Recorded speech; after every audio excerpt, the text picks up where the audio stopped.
Hello everyone. Welcome to Story Hub channel. Discover real stories of wife betrayals, shocking twists and turns and their secrets. Hit the subscribe button and get to our story. I'm in a real bind right now and could really use some guidance. I've been married to Emma for 8 years, and up until recently, I thought things were going pretty well between us. We both have steady jobs, haven't had kids yet, and we've even been talking about buying a house together. Everything seemed great until about 3 months ago, when things started feeling off. Emma began staying late at work more often, always coming up with some excuse about a big project or her boss needing her to put in extra time. At first, I didn't think too much of it. We all have to work late sometimes, right? But then she started acting all secretive with her phone, always keeping it face down and stepping out of the room to take calls. I tried to convince myself it was nothing, that I was just overthinking things. But man, I wish I'd trusted my instincts sooner. The real shocker happened just last weekend. Emma told me she had to go to a work event on Saturday night, said it was some kind of team-building thing, and that spouses weren't invited. I was a little disappointed, but I figured, whatever, I'd just stay home and catch up on some TV. Then my buddy Mike called. He was having a small gathering at his place, which just so happens to be right around the corner from where Emma's work event was supposed to be. I thought, why not? I could swing by, have a couple of beers, and maybe even surprise Emma afterward by offering her a ride home. Boy, was I in for a surprise, all right. I got to Mike's around 9 p.m., and we were all hanging out in his backyard. That's when I heard it. Emma's laugh. It was coming from the house next door, where there was clearly a much bigger party happening. My stomach sank. I told Mike I needed to check something out and walked over to the neighbor's fence. And there she was. My wife, drink in hand, laughing it up with her boss. No team-building event in sight, just a regular house party. I stood there, frozen, watching Emma through the gaps in the fence. She was wearing that little black dress I got her for our anniversary, the one she said was too revealing for work events. Her boss, this guy named Dave, had his hand on the small of her back, way too low to be anything but inappropriate. I felt like I was going to be sick. Part of me wanted to barge in there and confront them, but I couldn't move. I just kept watching, hoping that maybe, just maybe, I was getting the wrong idea, anything. Then I saw it. Dave leaned in and whispered something in Emma's ear. She giggled like a schoolgirl, and then they started heading toward the house. As they passed through the patio doors, I saw Dave's hand slide down to grab her ass. That's when I completely lost it. I practically vaulted over that fence without a second thought, not caring who might see me. I stormed into the house, pushing past confused people who had no idea what was going on. I could hear Mike calling after me, but I didn't care. I was on a mission. I found them in the kitchen. Emma was perched on the counter, her legs wrapped around Dave's waist. They were making out like a couple of teenagers, completely lost in each other, until I cleared my throat, that is. "What the hell, Emma?" I shouted, my voice cracking with a mix of anger and disbelief. They sprang apart like they'd just been hit with a jolt of electricity. Emma's eyes went wide, shock and guilt written all over her face. And Dave, that son of a bitch, actually had the nerve to smirk. "Oh, baby, I can explain," Emma started, her voice sickly sweet, but I wasn't about to hear it. "Explain what? How you're not at some work event? How you're practically screwing your boss at a party?" I was shaking, my fists clenched so tight that my nails were digging into my palms. Emma slid off the counter, stumbling a bit. She was clearly drunk. "Honey, it's not what it looks like. Dave and I were just what? Practicing CPR?" I shot back, sarcasm dripping from my voice. "Save it, Emma. I saw everything." That's when Dave decided to open his mouth. "Look, man, why don't we all just calm down and—" I cut him off with a glare that could have melted steel. "You shut the hell up. I'm not talking to you. I'm talking to my wife. My cheating, lying wife." The kitchen went dead silent. I could feel everyone's eyes on us, but I didn't care. My whole world was collapsing, and all I could focus on was the woman in front of me, the woman I thought I knew. Suddenly, Emma's expression hardened. The guilt disappeared, replaced by a cold, defensive look. "Fine," she snapped. "You want the truth? I've been sleeping with Dave for months. And you know what? He satisfies me in ways you never could." Her words hit me like a physical blow. I staggered back, feeling like I'd just been punched in the gut. The room started spinning, and I had to grip the kitchen counter to steady myself. How could you? I choked out. 8 years, Emma. 8 fucking years we've been married. She rolled her eyes, looking more annoyed than remorseful. Oh, don't be so dramatic. It's just sex. It's not like I love him or anything. Dave looked a bit taken aback by that, but he kept his mouth shut. Smart move. I laughed bitterly. Just sex? Just sex? Are you fucking kidding me? You've been lying to me for months, sneaking around behind my back, and you have the nerve to tell me it's just sex? Emma shrugged, reaching for her drink on the counter. Whatever. You were always too wrapped up in your job anyway. A girl has needs, you know. I couldn't believe what I was hearing. This cold, callous woman in front of me. Who the hell was she? Because she sure as hell wasn't the woman I married. I was seething with rage, my vision blurring with angry tears. My job? Are you serious right now? I've been busting my ass to save up for the house you wanted. Emma scoffed, taking a sip from her drink. Oh, please. We both know you love your precious career more than you ever loved me. Dave here actually appreciates me. Dave, who had been standing there awkwardly, tried to inch away, but I wasn't letting him off the hook. I pointed at him, my finger trembling with rage. Don't even think about moving, asshole. You're just as responsible for this mess. He raised his hands in mock surrender. Look, man, I didn't know she was married at first, and by the time I found out, well, it was too good to stop. I saw red. Without thinking, I lunged at Dave, my fist connecting squarely with his jaw. He stumbled back, crashing into a group of partygoers. Chaos erupted in the kitchen as people scrambled to pull us apart.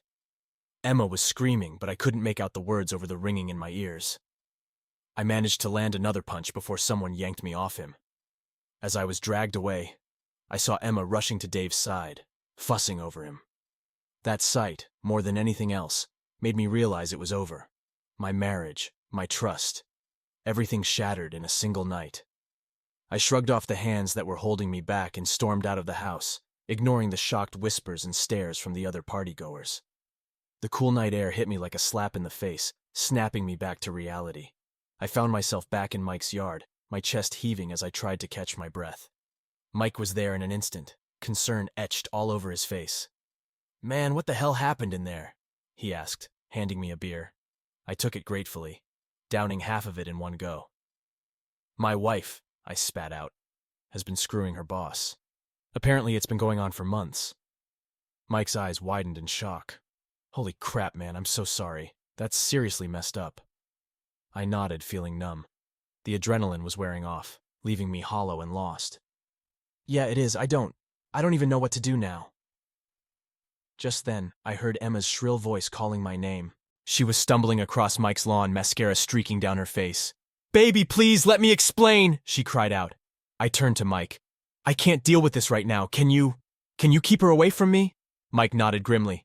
Yeah, man, I've got you. Go home, get some rest. We'll figure this out tomorrow. I muttered a thanks and took off down the street, Emma's pleading voice fading behind me. I had no idea where I was headed, but I knew I couldn't be anywhere near her right now. I ended up wandering for hours, aimlessly walking the streets of our neighborhood, my mind a jumbled mess of memories and questions. How long had this really been going on? Were there others before Dave? Had our entire marriage been a lie? Around 3 a.m., I found myself back at our apartment. I stood outside for a good 10 minutes, debating whether to go in. Finally, exhaustion got the better of me, and I used my key to unlock the door. The living room light was still on, and there was Emma, sitting on the couch. Her makeup was smudged, her hair a mess, and she was still in that damn black dress. She jumped up the moment she saw me. Oh, thank God you're home, she said, rushing toward me. Honey, we need to talk. I can explain everything. I held up a hand, stopping her in her tracks. No, I said, my voice raw from all the yelling earlier. Not now. I can't even look at you right now. Her face crumpled and she pleaded.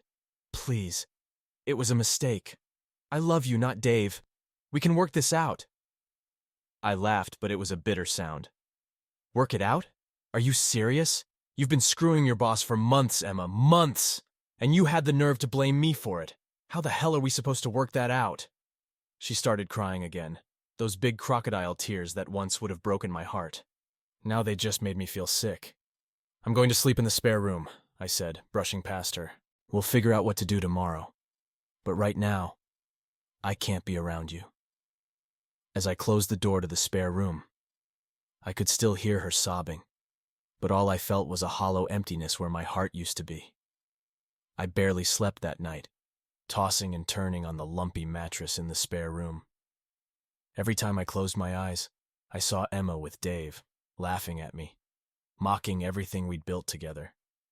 When morning finally came, I dragged myself out of bed, feeling like I'd been run over by a truck. I could hear Emma moving around in the kitchen, probably making coffee like it was just any other day. I steeled myself and walked out to face her. She looked as rough as I felt, still in yesterday's clothes, her eyes swollen from crying. "Hey," she said softly, offering me a mug of coffee. "Can we talk now?" I took the coffee but didn't drink it. "Yeah," I said. "I guess we have to." We sat at the kitchen table, the silence between us heavy and awkward. Finally, Emma broke it. "I'm so sorry," she began. "What I did was unforgivable, I know that. But I swear it didn't mean anything. It was just a stupid mistake." I scoffed. "A mistake, Emma? You've been sleeping with him for months. That's not a mistake, that's a choice. Multiple choices, actually." She winced at my words. I know, I felt neglected. You were always working late, and Dave was there, and— "Don't you dare try to pin this on me," I snapped. "I was working late to save for our future. The future you wanted. The house, the kids, all of it. And while I was doing that, you were screwing your boss." Emma started crying again. "I'm sorry, I don't know what else to say. I love you, not Dave. Can't we try to work this out?" I stared at her, trying to see the woman I married, but all I could see was a stranger wearing my wife's face. I took a deep breath, trying to calm the storm of emotions raging inside me. "Work it out, Emma. You lied to my face for months. You broke our vows, shattered our trust, and destroyed everything we built together. And last night when I caught you, you didn't even have the decency to be sorry. You turned it around and blamed me, remember?" She winced, looking away. "I was drunk and scared. I didn't mean those things." "But you said them," I shot back. "And drunk or not, that's how you really feel, isn't it? That I neglected you? That I care more about my job than I do about you?" Emma didn't respond, which was answer enough. I pressed on. "And what about Dave? You told him it was just sex, that you didn't love him. So what? Am I supposed to believe that you love me when you can so easily use someone else like that?" "It's complicated," she mumbled. I let out a bitter laugh. "No, it's not. It's actually very simple. You cheated, you lied, you broke us." She reached across the table, trying to take my hand. I pulled away. "Please," she begged. "I'll do anything. Couples therapy. I'll quit my job. Whatever it takes. I can't lose you." I stood up, unable to sit there any longer. "You already lost me, Emma. The moment you decided to sleep with Dave, you lost me." As I walked back to the spare room, I heard her call out, "So that's it? You're just giving up on us?" I turned back, feeling a surge of anger. "No, Emma, you gave up on us. I'm just acknowledging it." The next few days were a blur, with me swinging between numbness and outright rage. I called in sick to work because I just couldn't face the outside world. Emma kept trying to talk to me, to explain, to beg for forgiveness, but I couldn't stand to hear it. On the third day, I finally realized I had to get out of the apartment. The walls were closing in on me, and Emma's constant presence was suffocating. I packed a bag and told her I was going to stay with Mike for a while. "How long is a while?" she asked, her voice small and scared. I shrugged. "I don't know, until I can figure out what I want to do next." As I was about to leave, she grabbed my arm. "I love you," she said, tears welling up in her eyes. "Please don't forget that." I gently removed her hand. "The problem is, Emma, I don't know if I believe that anymore." Mike welcomed me with open arms and a cold beer. We sat on his porch, and I finally let it all out. The anger, the betrayal, the crushing disappointment. He listened without judgment, offering support and the occasional, "That's messed up, man." After I finished venting, Mike asked, "So what are you going to do now?" I took a long swig of beer. "Honestly, I have no freaking clue. How do you come back from something like this? Mike nodded thoughtfully. You might not, bro. And that's okay too. You've got to do what's right for you now. As the sun set, I realized Mike was right. For the first time in years, I needed to think about what I wanted, not what Emma and I wanted as a couple. The thought was both terrifying and strangely liberating. The next few weeks were a whirlwind of emotions and difficult decisions. I stayed at Mike's place, trying to sort out my feelings and figure out what my next steps should be. Emma kept calling and texting, her messages swinging between apologies, explanations, and accusations. I mostly ignored her, only replying with brief factual messages when it was absolutely necessary. About a week into my stay at Mike's, I got an unexpected call from Dave's wife, Sarah. Turns out she had no idea about the affair until the night of the party. She was devastated and furious and wanted to meet up to compare notes. We met at a coffee shop downtown. Sarah looked just as wrecked as I felt, with dark circles under her eyes and a haunted look that mirrored my own. "I'm so sorry," she said as soon as we sat down. "I had no idea Dave was capable of this." I nodded, feeling an odd kinship with this woman I barely knew. "Neither did I. About Emma. Looks like we both married liars and cheaters, huh?" Sarah managed a weak smile. "Seems that way. Dave's begging for another chance, saying it was a mistake and that it'll never happen again. What about Emma?" I sighed, running a hand through my hair. "Same story. She wants to work it out, go to couples therapy, do whatever it takes. But honestly, I don't know if I can ever trust her again, you know?" Sarah nodded, tears welling up in her eyes. "I know exactly what you mean. Every time Dave touches his phone, I wonder who he's texting. Every time he's late from work, I picture him with her. It's torture." We spent the next couple of hours talking, sharing our pain and anger. It was cathartic in a way, to talk to someone who truly understood what I was going through. As we were leaving, Sarah gave me a hug. "Whatever you decide," she said, "don't let anyone make you feel bad about it. You didn't ask for this." Her words stayed with me as I walked back to Mike's place. I didn't ask for this, and maybe, just maybe, I didn't have to be the one to fix it either. After meeting with Sarah, I felt a shift in my perspective. I realized that I had been so focused on trying to understand why Emma cheated that I hadn't really thought about what I wanted moving forward. I decided it was time to face Emma and have an honest conversation about our future, or the lack thereof. I texted her to meet me at a neutral location, a park we used to go to when we were dating. When I got there, Emma was already sitting on a bench, looking like she hadn't slept in days. Part of me felt a pang of sympathy, but I quickly pushed it aside. "Hey," I said, sitting down next to her but keeping a bit of distance between us. "Hi," she replied, her voice hoarse. "Thanks for agreeing to meet me." I nodded, then got straight to the point. "Emma, I've been doing a lot of thinking. About us, about what happened, and about what I want for my future." She tensed up, clearly sensing where this was headed. "And?" she asked, her voice barely audible. I took a deep breath. "And I think it's over. I can't do this anymore. I can't be with someone I don't trust, someone who could hurt me so deeply and then try to make me feel like it was my fault." Emma started to cry, reaching out for my hand.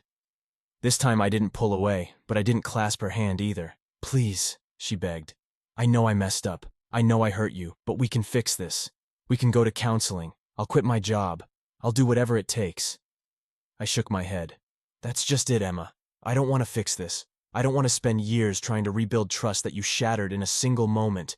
I deserve better than that. We both do." Her sobs grew louder, drawing concerned glances from people passing by. "So that's it? 8 years of marriage and you're just throwing it away?" A flash of anger surged through me.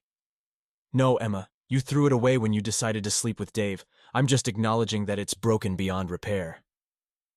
Emma's face crumpled, a mix of grief and anger contorting her features. "You're being so cold," she accused. "Where's the man I married, the one who believed in forgiveness and second chances?" Frustration welled up inside me. That man trusted his wife completely. That man believed in the sanctity of our marriage vows. You killed that man the moment you decided to cheat. She flinched at my words but kept pushing. "People make mistakes, you know. Are you saying you've never messed up?" I shook my head, exasperated. "There's a difference between making a mistake and making a series of deliberate choices to betray your partner. This wasn't a one-time thing, Emma. You lied to me for months. I know, and I'm sorry, she cried. How many times do I have to say it? I'm sorry, I'm sorry, I'm sorry. I stood up, needing to put some physical distance between us. Sorry doesn't fix this. Sorry doesn't erase the image of you with Dave from my mind. Sorry doesn't rebuild trust. Emma stood up too, her eyes now blazing with anger. So that's it? You're not even willing to try? What happened to, for better or for worse? I laughed bitterly. I think screwing your boss for months falls outside the scope of typical marital problems, don't you? She recoiled as if I'd slapped her. For a moment, we just stood there, the weight of everything unspoken hanging between us. Finally, I spoke again, my voice softer but firm.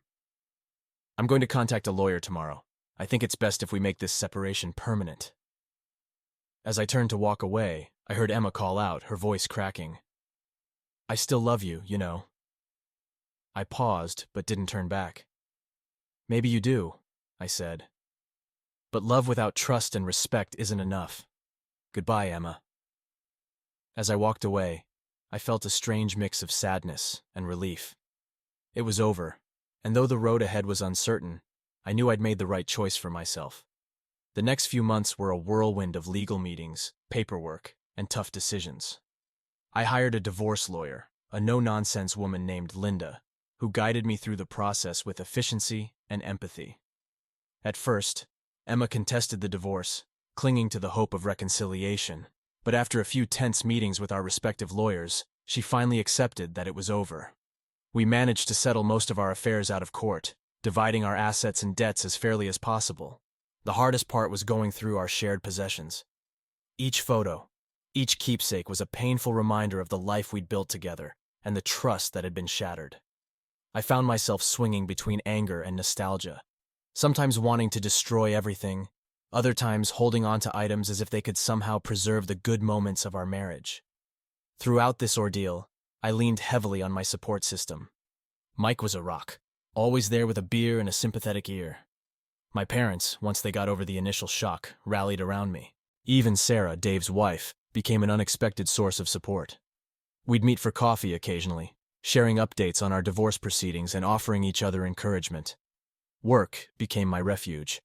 I buried myself in projects, staying late at the office, not out of obligation, but because it gave me a sense of purpose and a welcome distraction.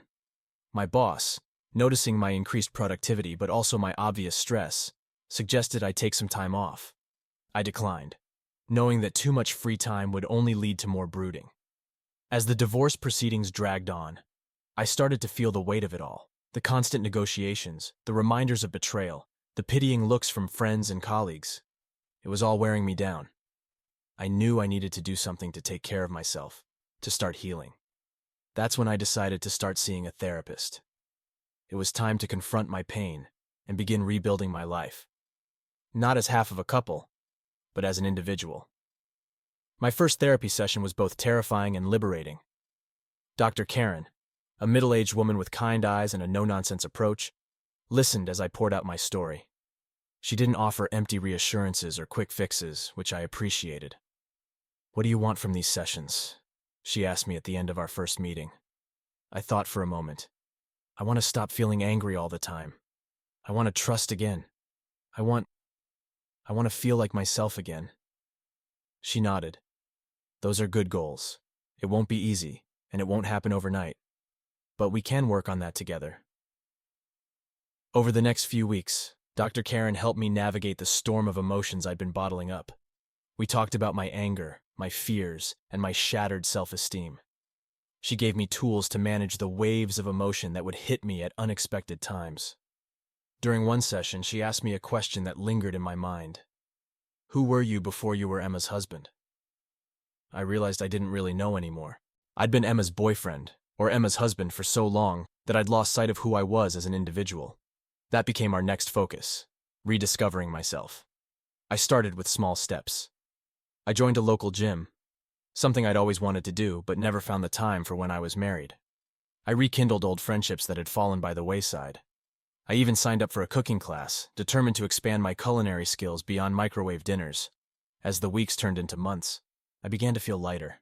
The anger was still there, but it no longer consumed me. I could think about Emma without immediately picturing her with Dave. I could walk by our old favorite restaurant without feeling like I'd been punched in the gut. Then one day, about 6 months after that night at the party, I realized something. I had gone an entire day without thinking about Emma or the divorce. It wasn't some big dramatic moment, just a quiet realization as I was walking home from work, enjoying the sunset. I had made it through an entire day just being me. Not the betrayed husband, not the guy going through a divorce, just me. For the first time in months, I smiled. A real genuine smile. I wasn't fully healed. Dr. Karen had made it clear that healing is a journey, not a destination. But I was on my way, taking it one day at a time. As I continued to work on myself and navigate this new chapter of my life, I encountered unexpected challenges and moments of growth. The divorce was finalized, and while it brought a sense of closure, it also forced me to face the reality of my new status, divorced at 35. One particularly tough moment came when I had to attend a colleague's wedding. It was the first wedding I'd been to since the divorce, and the mix of emotions it stirred up caught me off guard. Watching the couple exchange vows, I felt a pang of sadness for what I'd lost, but also a strange sense of relief. I no longer envied their newlywed bliss because I understood the work and trust it took to sustain a marriage. During the reception, a well-meaning coworker asked if I was seeing anyone new. I stumbled through an awkward response, suddenly realizing that I hadn't even considered dating again. The idea felt both exciting and terrifying. I brought this up in my next session with Dr. Karen. It's perfectly normal to feel conflicted about dating after everything you've been through, she reassured me. There's no need to rush. You'll know when you're ready. She suggested that I focus on building platonic relationships first, to practice trust and vulnerability in a low-pressure environment. Taking her advice, I joined a local book club and a hiking group. It felt good to connect with new people who didn't know me as the guy whose wife cheated on him. As I expanded my social circle, I found myself laughing more, enjoying life in a way I hadn't in years. I was rediscovering parts of myself that had been dormant during my marriage and exploring new interests and passions. One Saturday morning, as I was getting ready for a hike with my new group, I caught a glimpse of myself in the mirror. I looked different, not just physically, though the regular gym sessions had definitely paid off. But there was a lightness in my eyes that had been missing for a long time. It hit me then that while the pain of Emma's betrayal would always be a part of my story, it no longer defined me. I was writing a new chapter, and for the first time in a long while, I was genuinely excited to see where it might lead. About a year after the divorce was finalized, I unexpectedly ran into Emma at a local coffee shop. Living in a small town, I knew this moment would come eventually, but it still caught me off guard. She looked different. Her hair was shorter and she seemed thinner. For a moment, we just stared at each other, unsure of what to say. "Hi," she finally said, her voice small. "Hey," I replied, surprised by the calmness I felt. There was an awkward pause before she spoke again. How have you been?"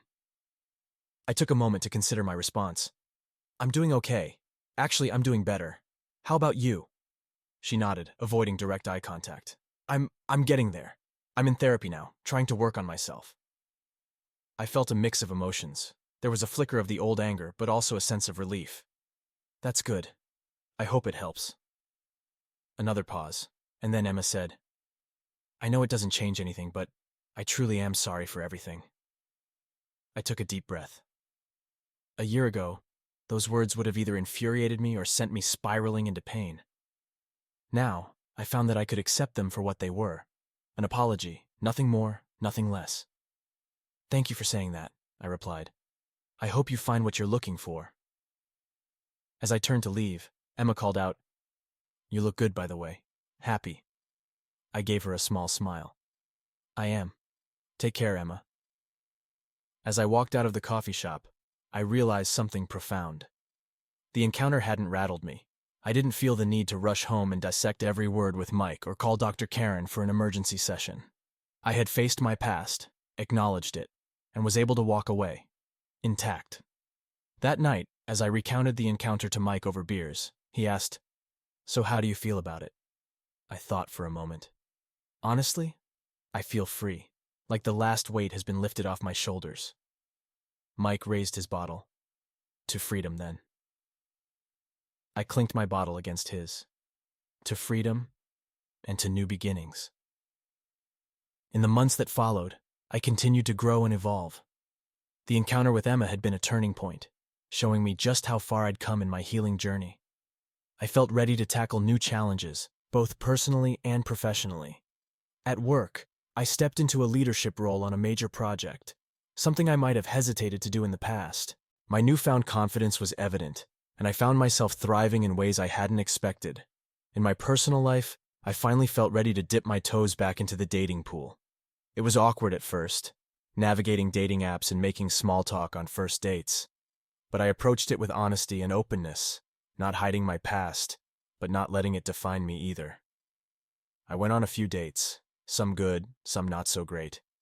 But each one felt like a step forward, a small victory in rebuilding my ability to connect with others. Then about 18 months after the divorce, I met someone. Her name was Emily, and we bonded over our shared love of hiking and a mutual appreciation for terrible puns. On our third date, I told her about my divorce and Emma's infidelity. I was nervous, but Emily listened with empathy and understanding. "Thank you for trusting me with that," Emily said when I finished sharing my story. "I really appreciate your honesty." As we continued seeing each other, I found myself opening up more and more. With each secret shared and each vulnerable moment, I felt my capacity for trust slowly growing. It wasn't always easy. There were moments of fear and doubt, but I used the tools Dr. Karen had given me to navigate those feelings. Now, 2 years after that night when my world seemed to collapse, I find myself in a place I never imagined I'd reach. I'm in a healthy, loving relationship with Emily. I'm thriving at work. I have a solid support system of friends and family who've stood by me through it all. And most importantly, I've rediscovered who I am. The pain of Emma's betrayal will always be a part of my story, but it's no longer the defining chapter. Instead, it's become a turning point, the catalyst for my growth and self-discovery. To anyone out there going through something similar, I want you to know that there is hope. It's not going to be easy, and there will be days when it feels like you can't go on, but you can. You're stronger than you realize. Take it one day at a time. Reach out for help when you need it. Allow yourself to feel the pain, but don't let it consume you. And above all, remember that someone else's actions don't define your worth. Healing is possible. Trust can be rebuilt. And love, real, honest, faithful love, does exist. You just have to be brave enough to open your heart to it again. As for me, I'm looking forward to writing the next chapters of my life. And for the first time in a very long time, I'm excited about what those pages might hold.